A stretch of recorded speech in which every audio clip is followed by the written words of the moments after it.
potentially dangerous weather situations. Specially built receivers can be automatically activated by the signal to warn of the impending hazard.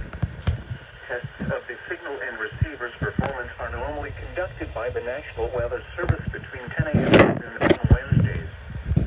If there is a threat of severe weather, the test will be postponed to the next available good weather day. Reception of this broadcast, and especially the warning alarm tone, will vary at any given location. This variability, normally more noticeable at greater distances from the transmitter, can occur even though you are using a good quality receiver in good working order.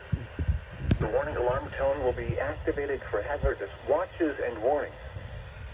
This concludes the weekly test of the NOAA All Hazards Radio Public Warning System.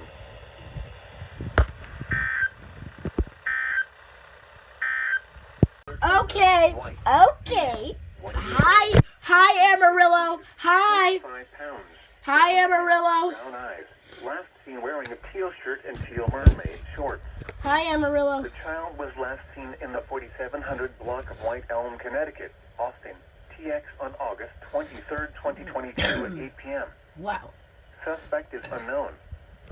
Law enforcement officials believe this child to be in grave or immediate danger. That scared me, okay, though? If you have any information Really? regarding this abduction, Wow. call the Hi, Austin Amarillo. Police Department at 512-974-5250. Hi, Amarillo. News media point of contact is Austin Hi. Police Department at 512-974-5250. Okay. Hi.